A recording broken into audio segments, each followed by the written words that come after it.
I'm not sure if this is a hot take to say or not, but something I enjoy about Five Nights at Freddy's, maybe even more than playing the actual games themselves, is experiencing the build up to a new game.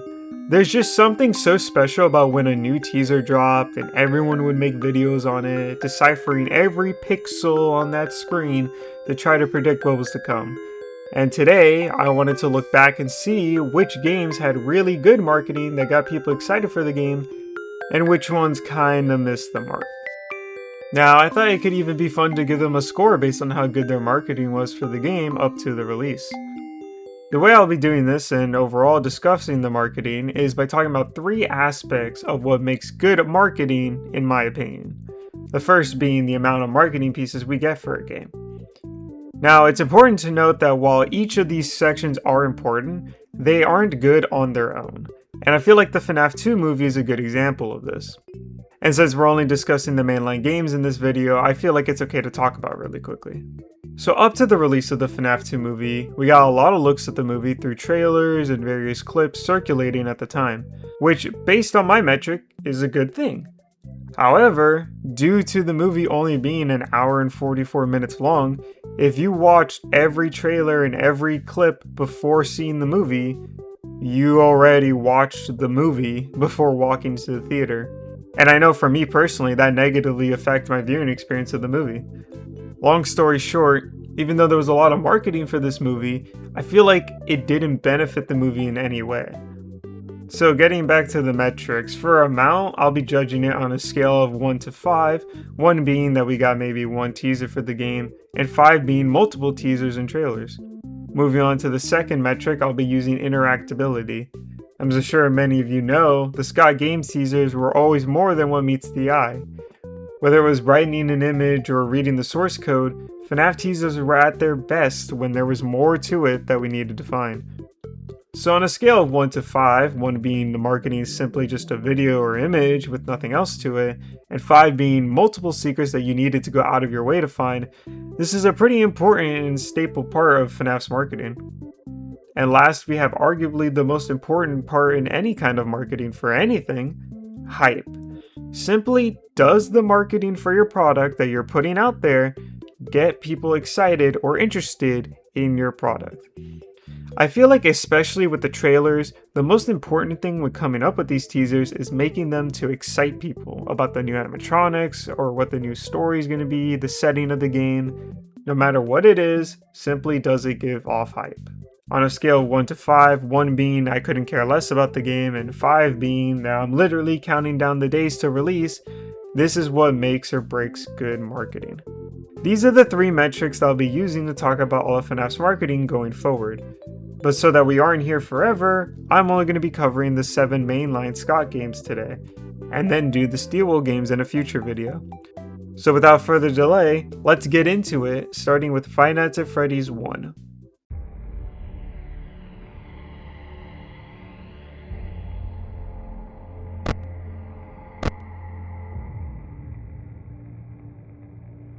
Now, with the original Five Nights at Freddy's, it's understandable, especially given Scott's state of mind at the time, being that this would be the last game he ever made, that there wasn't a lot of marketing for the game before the game actually came out. In fact, there's really only 3 sources of marketing for the game before its release. The first being a Kickstarter page that Scott made on June 14th, 2014. It actually had some pretty cool rewards for those who funded it. For $10 to $24 donated, you would get a wallpaper pack of 5 desktop wallpapers. For $25 to $49 funded, you would get an early release copy of the game and said wallpaper pack. And for $50 or more, you would be given the role as a beta tester for the game and be given a new version of the game on a weekly basis. Despite these really cool rewards, the Kickstarter campaign ultimately raised a whopping $0 and it ended up being cancelled 3 days later. That same day, however, Scott uploaded his first and only trailer for the game, simply called Five Nights at Freddy's. I feel like this trailer does a lot of things right. It establishes what the characters are and how they're supposed to act when completely normal, and then changes the mood of the trailer to show how the pizzeria looks during the night, and showing the animatronics acting strangely, and even ending with a jump scare of sorts. This trailer does everything you would need to do to explain to people about your game and get them interested in it. The only thing it was really missing was gameplay. But Scott luckily posted a gameplay video on July 13th, 2014. In it, he plays through what looks like an early version of Night 5 of the game. He plays through the game, showing off the mechanics like how the cameras and doors works, and then ultimately getting jump scared by Chica at the end. Now, while the video is nothing crazy, I feel like for the time it does what it needed to do and wasn't too long, and it showed off all basic mechanics of the game. Also, something to note is that in all of the marketing for the game that we talked about, Foxy was never shown or even mentioned in any of them, which led to him being in the game as an actual surprise on release. So given that this is all there was prior to the release of the game, I'm going to give it a 1 in the amount, since it has the least amount of marketing in any mainline game in the series. For interactability, I'm going to give it a 2 just because of the Kickstarter page.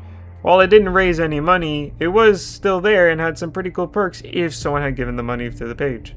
And for hype, I'm going to give it a 3. If I had watched these videos in 2014 before FNaF became what it was today, I would be intrigued with the concept because of its initial trailer, but ultimately wouldn't have been waiting to play it or anything, but still interested.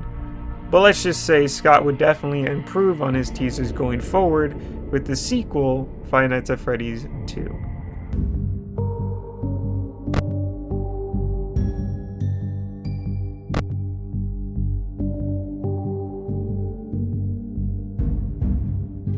Five Nights at Freddy's 2 doubled the amount of marketing the first game received with a total of 5 teasers and 1 trailer, starting with one released on September 11th, 2014, showing our first look at Withered Freddy and confirming that we would be getting a sequel sometime in 2015. And then on September 27th, we got a new teaser showcasing Withered Bonnie and Toy Bonnie for the first time, with the lines, "Something borrowed, something new." Then on October 6th, we got another teaser, this time showing off Foxy and Mangle. Though interestingly, Foxy appears to be in his FNaF 1 model and not a Withered Foxy. Also, Mangle is depicted to have a hook, so this could actually be their Funtime Foxy model before they were mangled. On October 15th, we got another teaser with the line, "No place to run, and exactly one place to hide," which actually showed off a lot of things. We got a little peek at the office, Withered Foxy's official model, the mask and flashlight mechanics. But interestingly, you can't actually use the mask and the flashlight at the same time like it's depicted here in this teaser. And then on October 21st, we got a trailer for Five Nights at Freddy's 2, which is arguably just as iconic as the first one. This trailer was absolutely amazing, with its cinematic renders, to the music, to the gameplay shown. This got everyone so excited to play FNaF 2. But the teasers didn't stop there, because on November 9th, Scott uploaded one last teaser which simply had a square for Cam 11 and a warning sign. But this was actually the very first teaser that was more than meets the eye, because when you would brighten the image, you would see the first look at the puppet. I absolutely love this teaser. I would go as far to say it's one of my favorite Scott Games teasers we've ever gotten. This shot of the puppet coming out of its box is just a peak render in general. But with that was the last teaser for FNaF 2. So in terms of amount, I'm going to give it a 2. I think it's definitely an improvement from FNaF 1, but not as many as games we will have later on. For interactability, I'm going to give it a 2, much like FNaF 1. Since you had to actually be on Scott Games waiting for a teaser, and one of them introduces the brightening feature that we would all come to expect from FNaF teasers. It's definitely starting to find its footing in this department, but later games will easily improve on this. And then for hype, I'm going to give it a 4. I think the FNaF 2 teasers do a great job of showing off new mechanics and characters that got people excited to play the game. I mean, come on, who wouldn't want to play FNaF 2 after watching this trailer? So with a total of 8 points, let's see if Scott can keep improving on this marketing in the next game, Five Nights at Freddy's 3.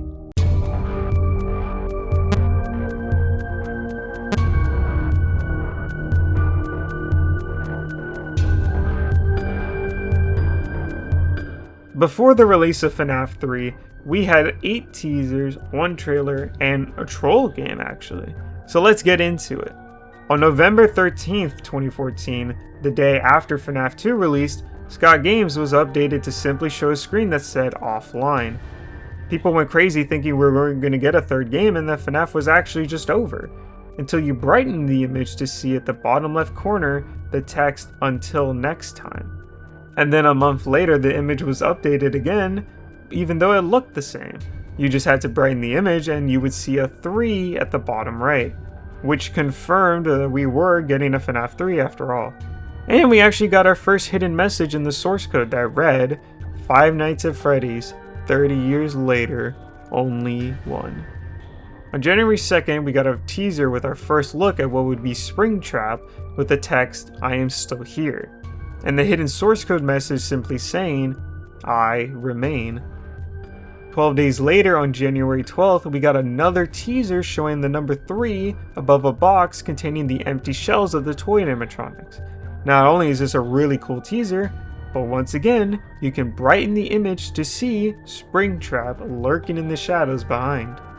And then on January 26th, we got the FNaF 3 trailer, and fun fact, it's actually the most viewed video on Scott's YouTube channel.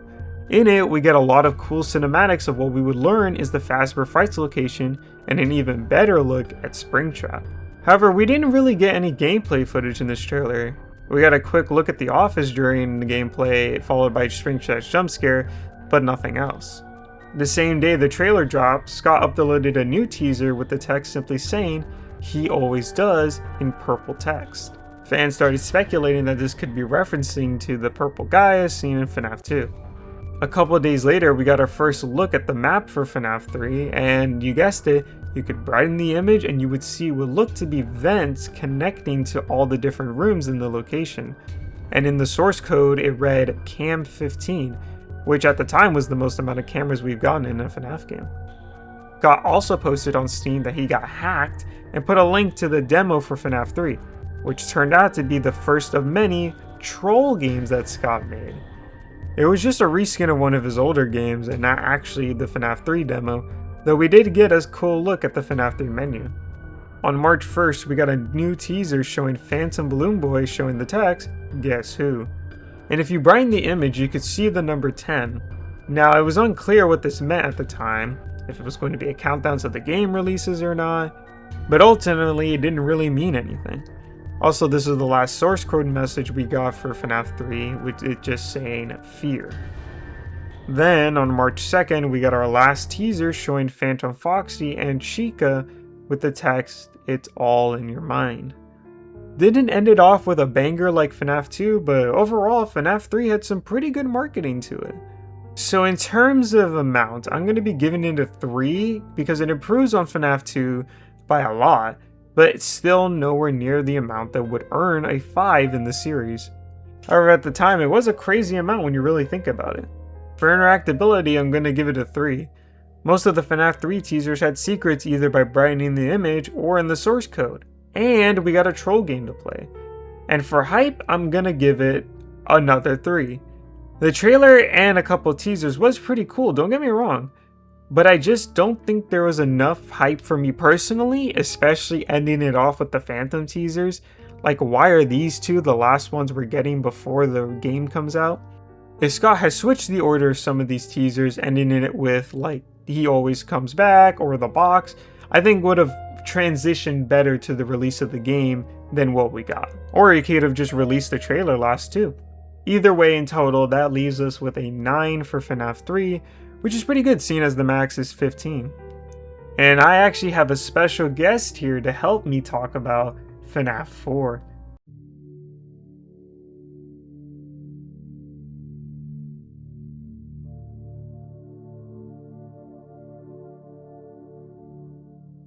FNaF 3 came and went, and all that remained on Scott Games was a lonely top hat. Everyone thought that FNaF was finally over. It stayed like this for quite a while, until April 22nd, when it simply vanished, leaving an empty spotlight. 5 days later, we get our first look at the next animatronics, a scary shot of a very messed up Freddy. FNaF 4 was now being teased as the final chapter, and brightening the image revealed the theme and the naming for the characters, Nightmare. Our next look is on May 7th. It's Bonnie, this time with a simple question: was it me? Looking at the source code for the teasers so far, which included a ton of 8 and 7s throughout, the community assumed this game would answer one of the biggest questions in the series: who did the bite of 87? May 16th introduces us to Nightmare Chica. Her cupcake is also here, with the same question as Bonnie. Brightening would reveal the word nightmare yet again. May 29th brought us my personal favorite teaser, Nightmare Foxy. His text said, "or me," and brightening for hidden text revealed the text out of order. The obvious notable detail here is Foxy's tongue. I love this design for him, so it kinda sucks that it was not included in the final game. June 11th comes around, and with it, another teaser. This time we're back to the spotlight. This one depicts a purple hat and bow tie, and that's it. Not actually, of course. Brightened, the bottom right corner read property of, with the rest not being readable. The assumption is that it would read Fredbear's Family Diner. Up to this point in the series, we'd only heard of this in passing from the phone guy, so the thought of getting to learn more was exciting to the community. It's like 10 years later and we still don't have a Fredbear's game, unfortunately. The source code for this one also leads to the year 1982, something never really mentioned up to that point. That made everyone really confused because we didn't know about the bite of 83 yet, so it just kind of felt very random. June 25th is the next teaser, being a continuation of the previous one. It shows who the accessories belong to, or at least part of him. The source code confirmed that this was in fact Fredbear. Interestingly, he's grayed out, which makes me think of Nightmare more so than Nightmare Fredbear, but Nightmare is transparent, so it's just an odd choice. July 9th is the last picture teaser for the main game, depicting Plush Trap. The text "terrible things come in small packages" is written in the moonlight. His name was yet again found in the source code. 4 days later, Scott would drop the first and only gameplay trailer for FNAF 4. It's a true classic, featuring all these signature things that an old FNAF trailer has. This one does focus mainly on the gameplay, with lines of text between that hint at what's going on. Notably in this trailer, "You've brought something home," revealing that this game would be in a completely different setting from anything before it. It's dark and spooky, one could say nightmarish. The trailer shows the simplicity of FNAF 4, while also showing just how effective it is at being scary. This was the last thing we got before the game dropped 10 days later on July 23rd. In true Scott fashion, this was months before the initial teased release date. That's not the end of this game's legacy though, as it was the first FNAF game to get a DLC. The Halloween teasers followed similar patterns to the base game. First was Jack Bonnie, and it's literally just that, there's no hidden meaning. Next was Nightmare BB. Brightening would reveal his world famous quote, "Hello?" The next one is really cool. It's the Freddy plushie you see on the bed. How cute. Of course, Brightening reveals a darker scene, showing a look at Nightmarion. The next one was just the text, "Come hang out," until you brightened it. This would reveal a very small and kind of hard to see look at Nightmare Mangle. This one also had a date of Halloween on it. The very final teaser for FNAF 4 was a shot of gameplay, specifically a Jacko Chica jump scare. The text reads, "See you soon," and the date is once again Halloween. The update then dropped on, you guessed it, October 30th. Now it's time for rankings. For the amount of marketing, I'll put it out of 4. It has a ton of pictures, 14 to be exact, and one relatively simple trailer. The only reason I won't give it a 5 is because of the lack of more trailers. Not that the game really needed another, but that's just how this specific metric works. Next is the interactive aspect of them. I think this one is a 4 as well. It's got image brightening on almost every one, along with loads of source code clues. It's not a 5 because some of the other games get even crazier than this, like conversations between characters across multiple different websites. Still, the FNAF 4 teasers are classic examples of Scott's style of teasers. Last, but probably the most important, hype, and I have to give it a 5. These teasers, this game, it all looks so different to anything we had seen up to that point in the franchise. I think that once the years started being hinted at, along with Fredbear's being mentioned, that's when this hit peak hype. I still remember seeing these teasers back in 2015, before school started, sitting out in the courtyard, and it's got to be some of the most exciting FNAF teasers ever. They were promising to answer some big questions, and the whole visual style of the game and animatronics was so unique from anything in the series up to that point. FNAF 4 is one of, if not the scariest game in the whole series, and the teasers certainly live up to the amazing game that we ended up getting from them.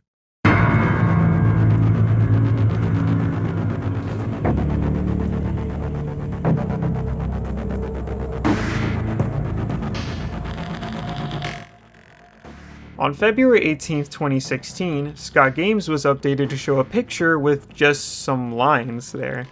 There was no brightening the image or any source code message, just lines. But then, about a week later, it was updated to show letters, and it would keep updating to show more letters, with the occasional hidden one shown a less brightened, until the title for the new FNAF game was revealed on April 5th, Five Nights at Freddy's Sister Location, with our first look at what would become Circus Baby. Then on May 16th, we got another look at Baby with the text, "Everyone please stay in your seats." This actually confirmed that Baby was the one who was talking during the cutscene after you beat Chica's Magic Rainbow in FNAF World. The show will begin momentarily. Everyone please stay in your seats. Later that week, we got the trailer for Sister Location on Scott's YouTube channel, and interestingly, it's still called Trailer 1 to this day, even though we've never gotten a second one. In typical Scott fashion, it was very cinematic with little glimpses of gameplay sprinkled in. And unlike most FNAF games where we get looks at the characters in the teasers and then the trailer, here, all of the fun times are completely shown off at the end of the trailer. But the teasers didn't stop there. About a month after the trailer released, we got a look at Ennard with the text, "There's a little of me in everybody," hinting on what he actually is in Sister Location. Interestingly, in the source code for this teaser, you can make out a schedule of the animatronics availability, and this is where we start to learn that these animatronics were rented out to parties. And then the source code was changed to include texts like Chica's Party World and Afton Robotics. Another month later, we got a look at the Biddy Babs with the text, "Don't hold it against us," which was spoken several times in the trailer. And then another month later, we got a teaser showing the control panel you'll use in-game with the text, "Get back on your stage now." And just like you would actually use the light in-game, if you brighten the image, you can see 4 mini-arenas on stage. Now this was around the time that a list of voice actors was leaked for the game, and Scott would post this on Scott Games. Everyone thought the game was actually cancelled, but if you brighten the image, you get a news portion explaining that Circus Baby's Pizza World was cancelled due to gas leaks, and not the actual game. I won't read the whole thing, but at the end, it says that there's no comment yet from the local entrepreneur who financed the venture, who we'll later find out in the game is William Afton. But this is not actually true. If you look at the source code, you can find the comment that they were looking for. If anything, it was just too soon for such an ambitious venture. There is still a bright future for Circus Baby, so be watching for her to appear at a neighborhood party near you. Interestingly, on August 27th, we got 3 teasers all on the same day. First, we got a picture of Ennard's mask. If you brightened it, you could see the release date for the game, October 7th, 2016. And if you solved the source code, you could find a hidden image link that you could get that would show you a map of Circus Baby's entertainment and rentals.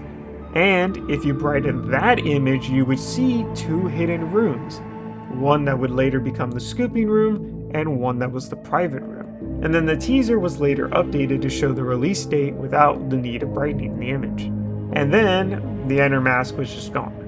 Now, this was it for teasers before the game released, but 10 days after the game released, Scott announced that a custom night would be added as a free update for the game, featuring Bon Bon and Biddy Bab crawling through a vent. And then on November 11th, we got a release date for the custom night, which would be December 1st, showing Funtime Freddy. And that is every teaser we got for Sister Location, so let's get to the rankings. For amount, I'd say it deserves a 4. This is the most amount of teasers we've gotten so far, and they're all pretty great. For interactability, I'm going to have to say a 3. Even though there wasn't as much like FNAF 4, I will say that I feel like there was definitely some more clever usage of it, like fighting the hidden map and trolling us to think that the game was actually cancelled. And then for hype, I'm going to give it a 4. The style of the game and the animatronics was definitely something we've never seen before and was pretty exciting. However, I don't know if it was as exciting as FNAF 4. Alrighty, well, we are now in the home stretch, so let's see how Freddy Fazbear's Pizzeria Simulator compares to what we've seen so far.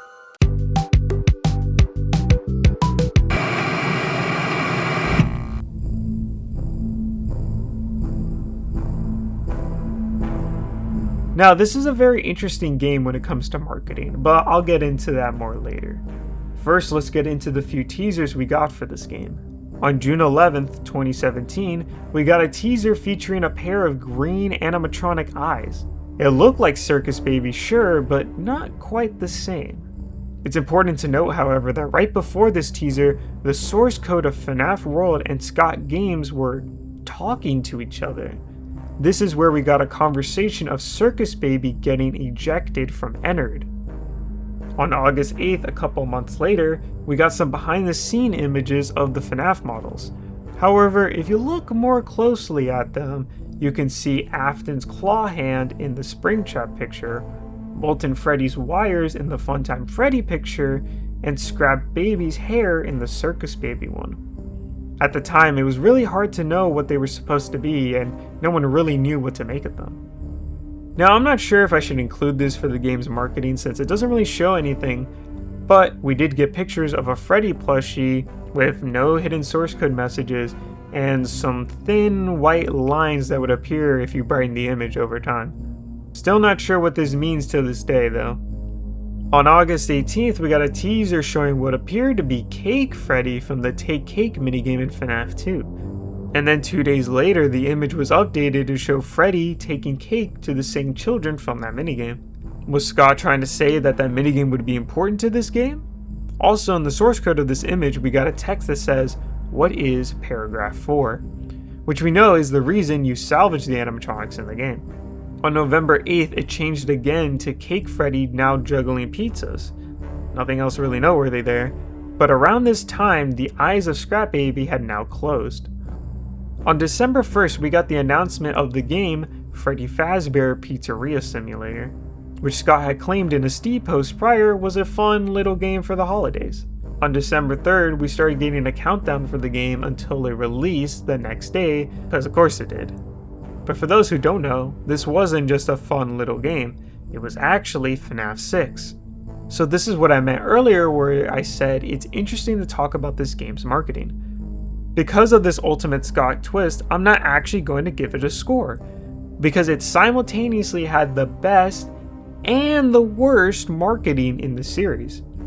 On the one hand, if you're actually trying to market FNAF 6, this did a horrible job. We got very small looks at the animatronics, we didn't get a trailer, we got very few teasers, it wasn't very good. However, that's the point. It was supposed to be misleading and to show that this was a quick little fun game that Scott whipped up, and then it surprised everyone when after playing it, Scrap Baby was sitting there. So I don't know, I think it deserves to be both the worst and the best, but let me know what you guys think in the comments below. Oh wait, Ultimate Custom Night.